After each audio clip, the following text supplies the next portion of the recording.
there, welcome back to the Grow with Cara show. Today we continue our interview series with successful attorney marketers.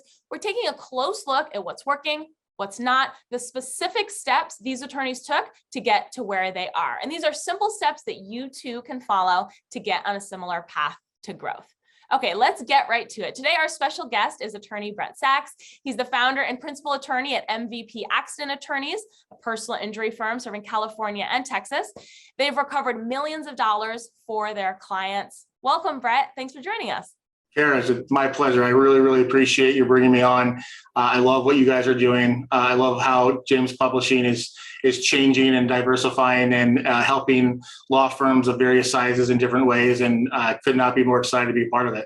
Great. Thanks so much, Brett. Well, it's certainly our pleasure. So to help our audience learn a little bit more about you and more about your firm, let's start with some basic info, then we'll kind of get right to the good marketing and growth stuff.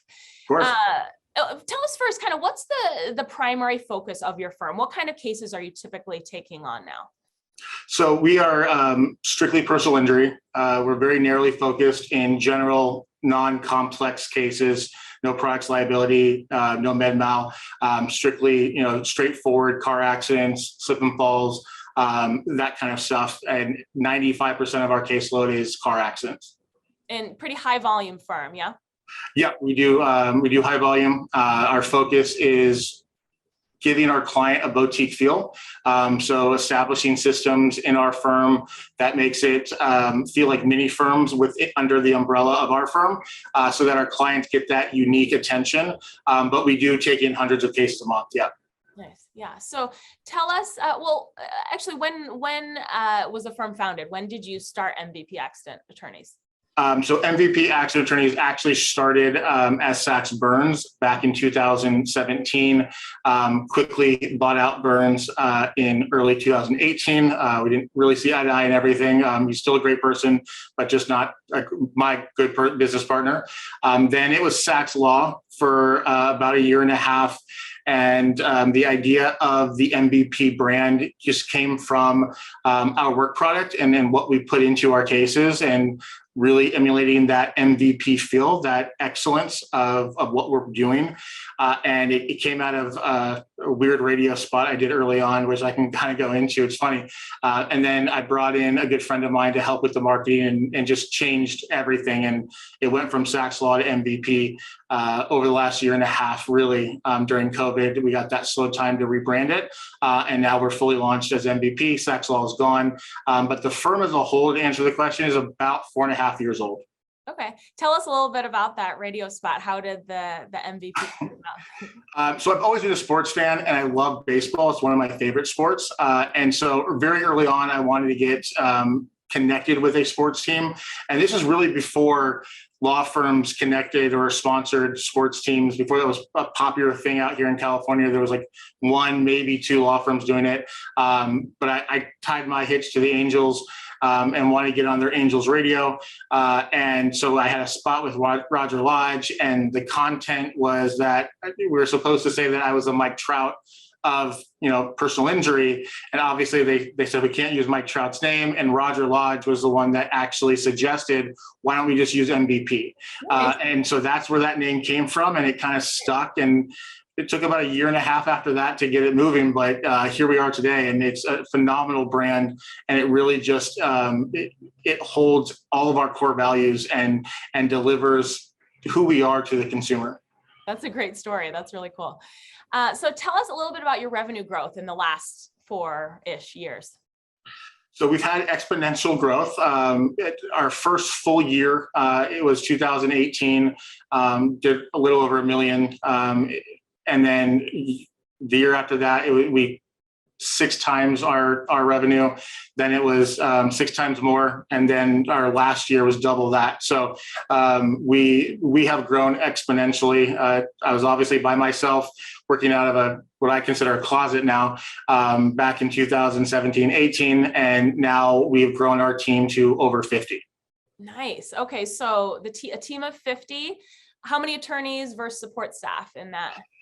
So we, myself and my wife, who's our managing partner, are the two lead attorneys at the firm, and then each of us oversee. I oversee 4 associates, and she oversees 3 associates. So there's 9 of us in total. Nice, nice, nice. And you have locations. You're pretty much serving most of Southern California and parts of Texas as well. Yeah, so we're a statewide California firm. We're based brick and mortar in Irvine, California, but a good 25 or 30% of our cases actually come from up north. And so we're statewide. In Texas, we're based out of Houston. We can take cases all over, but the vast majority of our clients come out of that area. Nice. Okay. Give us an idea about what % of your revenue are you spending on marketing and advertising?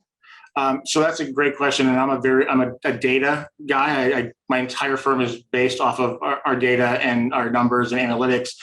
So we try to keep our marketing budgets around that 30% mark.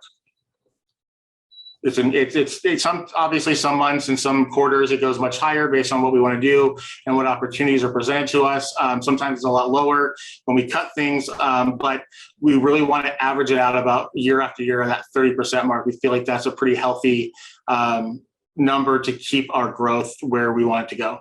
That's smart. Yeah. So how are those marketing dollars sort of allocated? Which marketing and advertising channels are you investing in? Which are really the most effective for you too? So obviously the hype these days are social media, and we put some of our marketing dollars into that.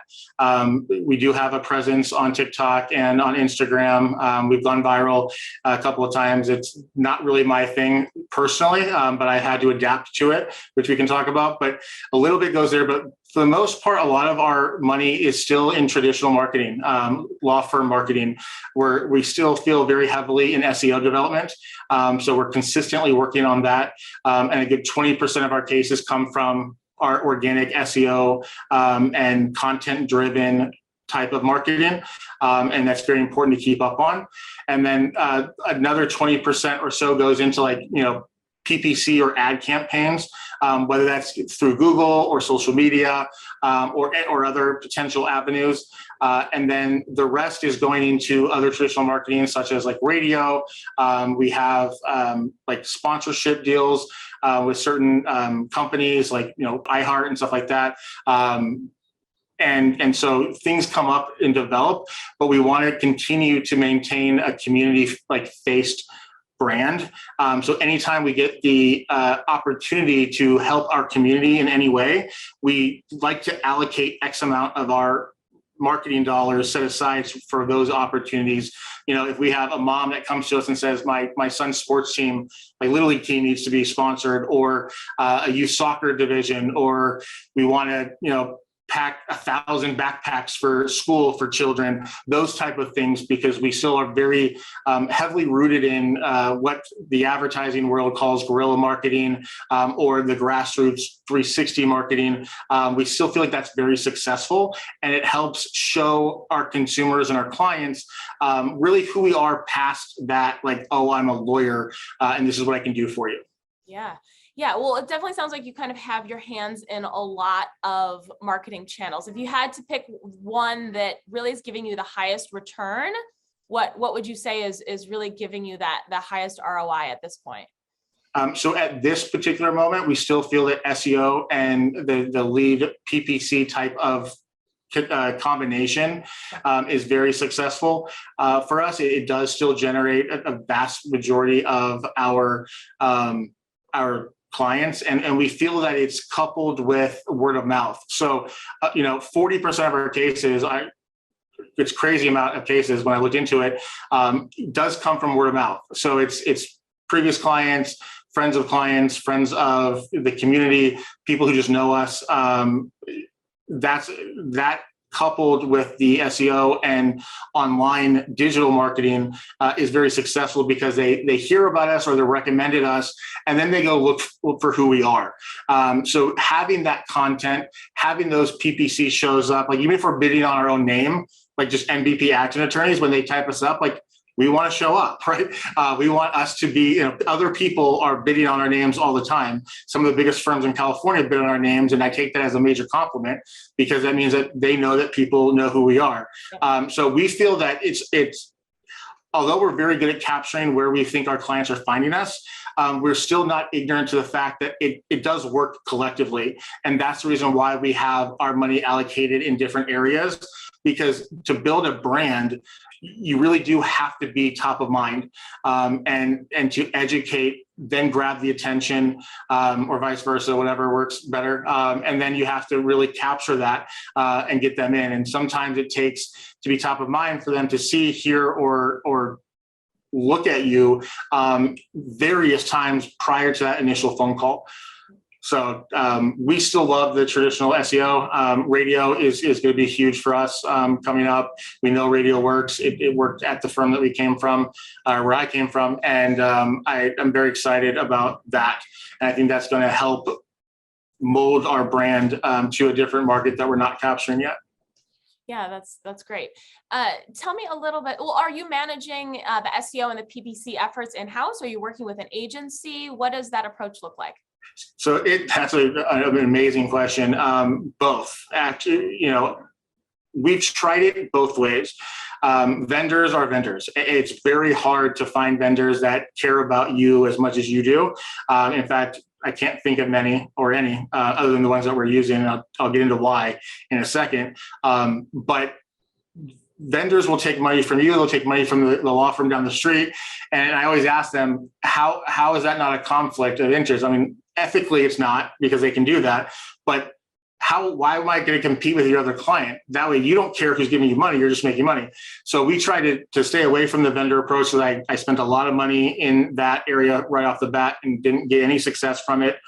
Brought in-house people to do it, but it's very slow acting. And a lot of SEO development is backlinking and building your presence, not just on the constant content driving, but also partnering up with the right other brands that can help build your organic growth, in that search engine as well. So my in-house marketing team connected with a external SEO team that had not made their way into California yet. So we had a unique opportunity to have an exclusive deal with them in California, so that we weren't going to compete with anybody else. And we found them connected to a content firm, so that we can really act as having 20 or 30 marketing content writers that are exclusive to us, that don't spend any time on anyone else's content, and just spitting out hundreds of hours of content for our pages in California. And that has, in a very, very short period of time, done very well for us. And I always want to tell people, your SEO team is working when you start getting hundreds of emails a day from these other vendors, like, hey, I saw you, I think I can get you higher up in Google or whatever it is. They're seeing us, so it means that what we're doing is working. Yeah. Well, kind of diving a little bit deeper there too, Brett. So a lot of attorneys watching this, they're solo practitioners. They might not yet have the resources to really kind of build any sort of internal marketing team. What would your advice be when they're kind of vetting these agencies? What should they look for? You touched on this a little bit with exclusivity, but what kinds of things should they look for? Because unfortunately, you're right. There are a lot of less than ideal agencies out there that are really looking to partner with attorneys who can have budgets. So, what would your advice be there? So my advice is there are vendors out there that do exclusivity deals for counties and for parts of your state. Find those teams, because you really don't want to be competing with the person sitting next to you. We found it to be very unsuccessful, no matter how much money we try to throw at these vendors. So there are, for very inexpensive packages, you can get like the exclusive deal for Orange County, or for San Bernardino County, or New York City, for example. They're very limited in the scope, but you can take over a very small market and not have to compete. And it won't cost you anymore, because that vendor's business model is to have one firm in that area across each state. And then that's how they maximize their revenue stream, while not diminishing the return for you personally. And then also look for out-of-state vendors as well that want to get into a new market that have proven themselves in other markets. We did that with our radio vendor. We did that with our SEO and our content vendors. And it's been very successful because there's no competition yet. And then we can really build that relationship. And although we might not have a written exclusivity deal, the relationship that we're building will allow, when they're approached by other firms, that they come to us first and say, hey, do you want to up your spend, or do you want to do this because someone else is approaching? So it really is relationship building. And I would look outside the general avenues of what your colleagues or your competitors are doing, because that's how everyone starts. They just look at what everyone else is doing, and then they try to copy that or get that vendor. And eventually there's only so much business to go around. So you don't want to be competing with anybody else in that regard. That's a really good tip. I love that. What's kind of the best way to sort of audit these vendors' work? How do you know if they're doing what they say they're doing? That's a great question. At first I didn't.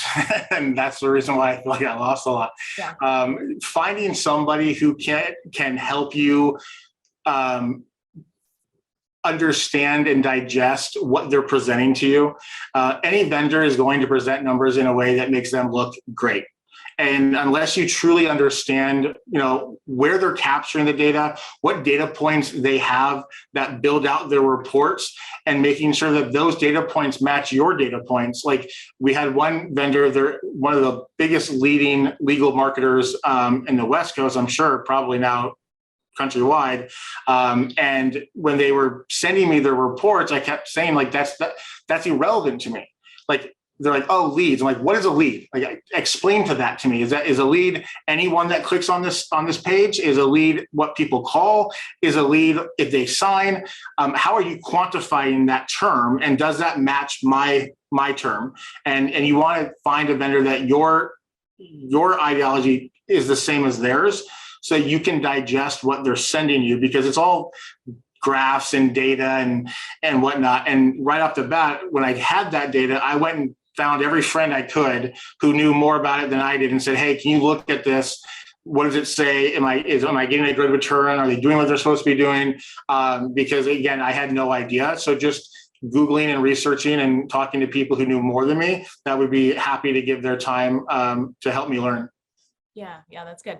Let's talk a little bit about social media. You mentioned it, moments ago, but I know you have had some, virality. You've gone viral, a couple of times. Tell us about that experience. But then also, I think it's very interesting how, you were kind of telling me before this session that social media doesn't feel like a natural fit for you personally, which I think that's important for some attorneys to hear, because it seems like that's what everyone is doing. And sometimes there's this pressure to, I need to conform and I need to be on social media, even if it's out of my comfort zone. So maybe you can give us a little bit of insight on kind of your journey with social media.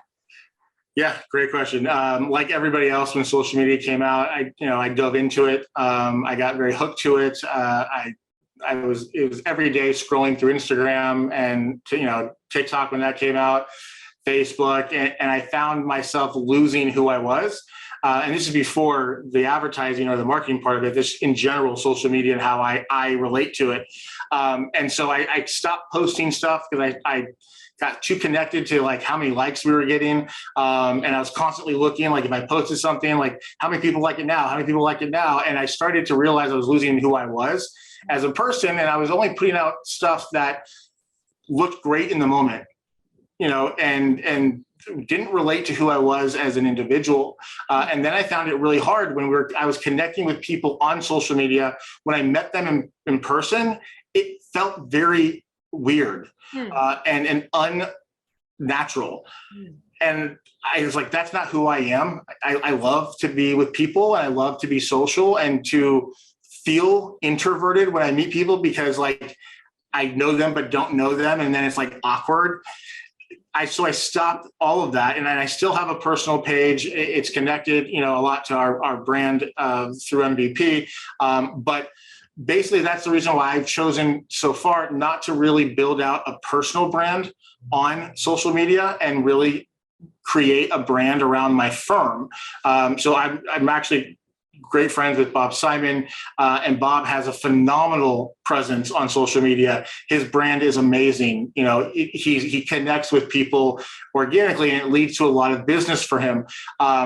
For me to do that, I feel like I would have to be being somebody who I wasn't, and I didn't appreciate that. So what we ended up doing was tying our social media presence around the firm, which actually leads into the MVP brand in itself. Part of the reason why I went MVP or some type of name like that other than Sachs Law is because I wanted to detach myself personally from who we were as a brand and as a law firm, because you know, I'm very much more into the business of law than the practice of law. So I don't want people to think that when they're hiring the firm that they're going to get me and I'm going to be their attorney. And when that's not the case, they get upset, or, you know, that they see my face everywhere and they're like, well, why can't I talk to him? Or why is he, you know, he must be the greatest attorney in the firm. That's not actually the case. I hire phenomenal attorneys that are way more skillful than I am to do the work. And so to change the brand around what our core values are versus one individual presence or principal attorney was very important to me. So our social media presence is really capturing who we are behind the scenes. And we always love to educate and excite people. So most of our content revolves around having fun while giving some type of educational piece. Some of it's just fun in nature to show who we are behind the scenes, because a lot of our clients, you know, they're statewide. They don't necessarily see us or come to our office. And so I want them to look up and say, hey, like these people are good, genuine people. They're having fun. These are who I can connect with. And it's amazing. Like we filmed something yesterday that will go out very soon. And we like to make fun of social norms in our profession, like negative stigma stuff. So like, for example, the one that we just filmed, again, I'm the businessman at the firm. My wife's the managing partner. She oversees the legal aspect and the attorneys. And then we have attorneys underneath her to do a lot of our, you know, day-to-day and legal work. So a lot of people in my position, you're seeing their face on billboards, or you're seeing their face on awards that they're getting. And they're, you know, people think that person's the one practicing law for you, when that's just not the case. So we filmed this thing where I go around the office in every department and kind of make fun of the fact that I'm doing everything. I'm answering all the phone calls. I'm talking to all my clients. I'm doing all the settlements. I'm trying every case. And, you know, behind me are all of my fans, which are our team members, laughing and going like, what? That's not true. So we just poke fun at it, you know, things that we see around the industry, and just to give a lighthearted nature to our presence, but also try to help educate as well. I like that. I like that a lot. You know, I have to say though, Brett, we've heard from many other attorneys that we've interviewed that people want to connect with people. They want to follow people on social media, not organizations. But you've really taken the team approach, and you really have, you know, branded the firm as a whole. And I think you've been very successful in doing that. So what do you say to that, where, you know, some attorneys say, you know, it's got to be you, you know, representing the firm on social, on, you know, every other medium. Kind of how would you address that? It's interesting because it's hard for me to think of that idea without having some type of a God complex, because, you know, for me, it's so the opposite. I think that if you're just genuine to who you are, it will come out in anything that you put out there. And no one has complained that I'm not the face of this. No one's complained and said, hey, why isn't Brett in your videos? You know, or like, you know, and because of it, people actually end up following me more. So when we're looking at things that we're putting out there, a lot of times what I'm posting is just copies of the firm, and I'm just like reposting it through the stories, and I'm getting more views than the firm is, because people just somehow, through looking into this, because it's a little different, actually find me anyways. And what we found is that people kind of enjoy that there isn't an individual behind all this, that it really is a team approach. And, again, we use social media not just for leads of clients, but for a lot of other things too. Like, we have gained a lot of our talent through social media. One of my trial attorneys is a 12-year phenomenal trial attorney, worked in asbestos and toxic tort and complex tort, and has an incredible background and phenomenal story. And the second he wanted to go into general PI, he called us. And he's like, hey, I've been following you guys forever. You fit my mold. Do you have a spot for us? And we do a lot of very intentional hiring here, because we have a culture that we have to maintain, which is shown through our brand and on social. And finding attorneys that have that fun, lighted nature to them is difficult. And so we use it to get case managers, attorneys, support staff, and other people in the industry that trust us. We got a referral from a lawyer up north who does personal injury. And because she's been following our brand and knows who we are because of it, feels that her best friend who's in LA can benefit from our services, knowing that we're not a firm that has a bad reputation. So we see a return in more of an intrinsic value, not necessarily a direct ROI yet. And I'm sure we can turn the floodgates on. I could throw money at Instagram and Facebook, and I know we would get leads from it. But we just don't want to be there yet, where we have so much more that we want to present to the world in different forums, that we want to have fun with social media, and we don't want to get trapped in following their rules. We don't, because at any day, lawyers could get kicked off of TikTok or Instagram. I mean, I know that TikTok changed their algorithm, a year ago or something, where they didn't allow advertising. And so lawyers had to change how they were presenting their information.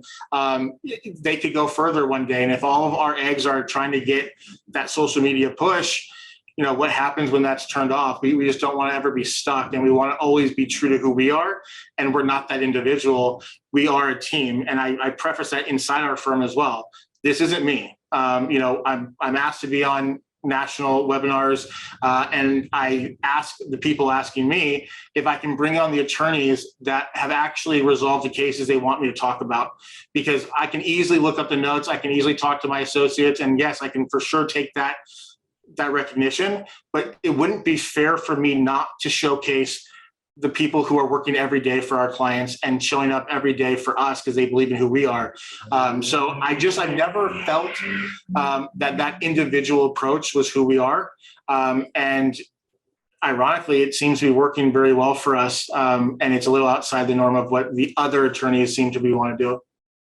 Well, I mean, such a powerful, wonderful approach. And Instagram actually is such a great tool to get that out there, right? I mean, to your point, it's a wonderful way to display the culture at your firm, right? And I could imagine how, an attorney or support staff, anyone interested in working with you could really get a feel of what it would be like, and why they want to work for you, not the attorney down the street. So that's pretty cool. I like that approach a lot.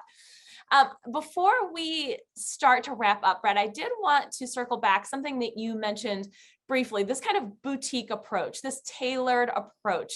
Tell me a little bit more about that. How did that come about, and how are you kind of able to put the processes and the systems in place so that you are able to give that kind of service to your clients? Yeah, so the idea, I think every attorney has, they never want to lose that personal touch with their clients. I want to believe that every attorney has that. In California, we're a very unique market. We have a lot of big players, a lot of very high volume shops. And the biggest complaint I ever got, whether I was working at one of those firms or my clients that are calling that have one of those attorneys representing them, is lack of communication. I call the firm 100 times. I never get anyone to call me back. I email them. No one emails me back. I don't know what's going on with my case. No one's helped me or told me what to do. And a lot of times we can't even salvage what's been done to help those people calling. And that's really where we decided, let's do something different. And what we decided is that I want, whether it's a vendor, whether it's a provider, whether it's a client, or anyone who calls my firm to get a hold of somebody.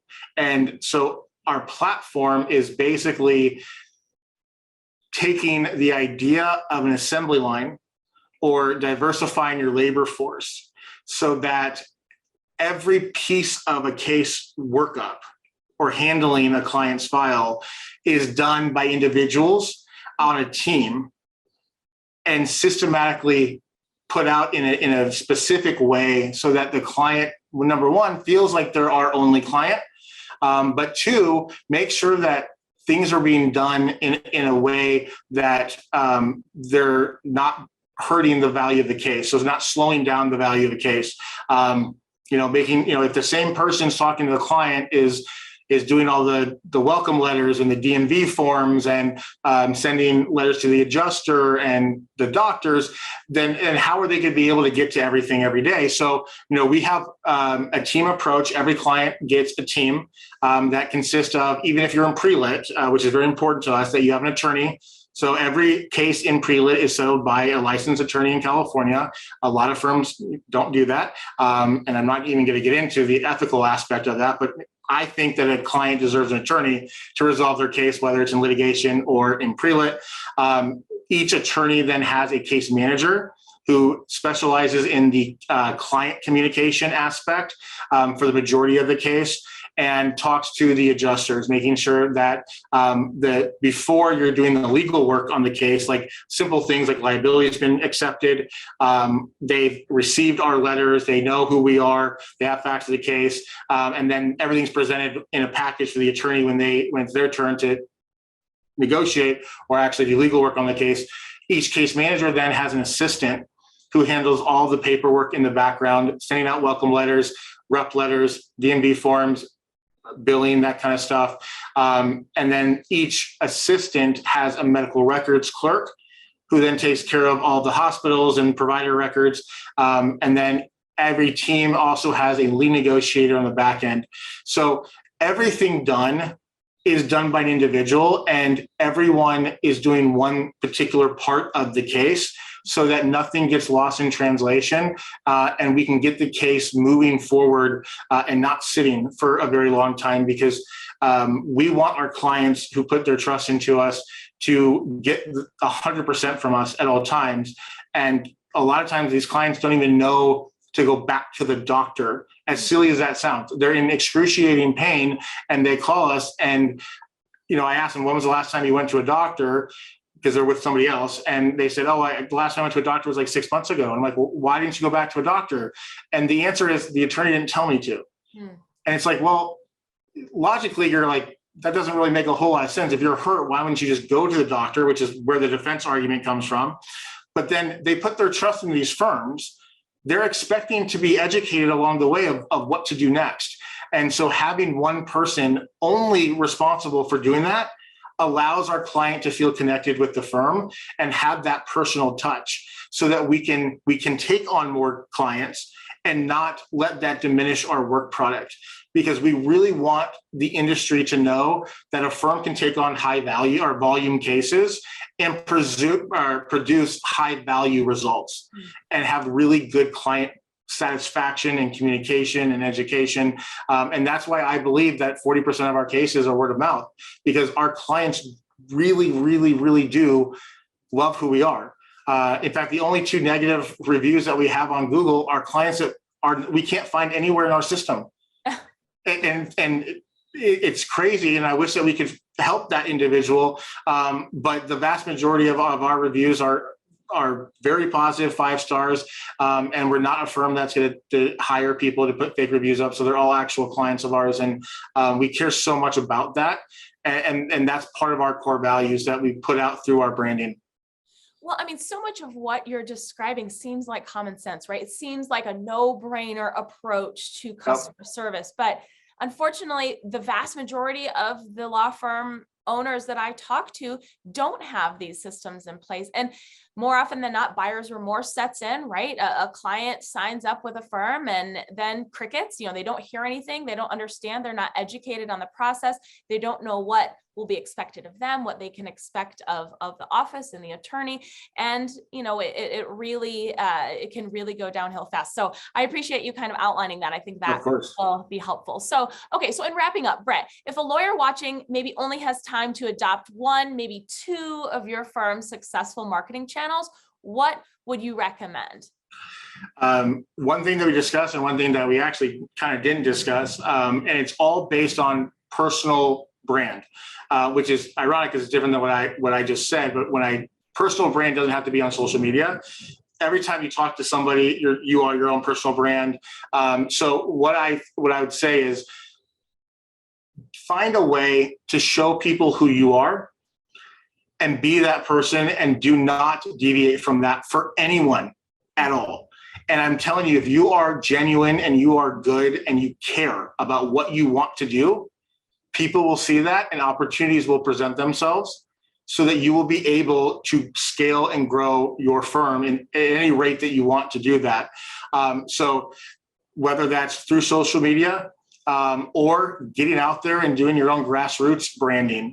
When I first started, part of my massive growth is that I went out and I talked to every lawyer I could find and just basically said, anything you don't take on that doesn't fit your mold, please send my way. I will take such good care of those clients. I will make sure that your reputation is kept well. And over time, my brand in the industry was, wow, Brett's firm does really, really well at these cases that nobody wants. Everyone just send to Brett. And again, you can't take on. Were you just picking up the phone, calling these folks, Yeah. or how were you networking? Oh, so picking up the phone and making very massive drives. Like I would be driving up to LA. Sometimes it was a 3-hour commute just to get there. I'd have a 5-minute meeting with the firm owner and go back. And it was just putting my name out there constantly and saying every single time, let me take what you don't want and let me help you monetize that. And it turned into a great referral source. And we still get a good 30% of our cases through that to this day. And so just branding yourself and who you are and being genuine in any forum is what I would have these attorneys take away. And don't be scared to focus on one aspect of the law. Bob touches on this quite a bit. And I've learned it also through scaling my firm in delegation. Don't do anything you don't want to do or you're not good at. Don't try to be something you're not. So I was never a litigating attorney. I hated litigation.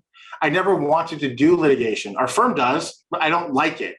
So I started out by saying, I don't want to litigate. I'm a pre-lit person. I'm going to maximize settlement value. And if I can't settle the case, I will make sure I find a lawyer who can file on it so my client doesn't have to settle for less. And that's what I knew I wanted to be. So every decision I made went to becoming that person. And I had so many phone calls like, hey, I have a criminal case. I'll pay you $1,000 an hour. Nope, can't take it. Business case, and so I have so many people that come to me now that I mentor, and they're doing like 3 or 4 different areas of the law. And I'm like, how can you spend any of your time focusing on building your business or helping out each individual when you know a little about a lot and not a lot about a little? So don't diversify your firm. Focus on a niche that you're good at and be that. And you can monetize by referring out ethically or finding out other ways to help monetize things that you're not going to take on. But please don't be that firm or that attorney that just takes everything because you think you have to pay your next bill. It's a lot easier said than done, but I did it. And I had a lot of very hard months when I first started, trust me. But I always thought it would come back to me in full if I didn't do that. And I turned out to be quite correct. So just be who you are, develop the cheap, easy way to market yourself.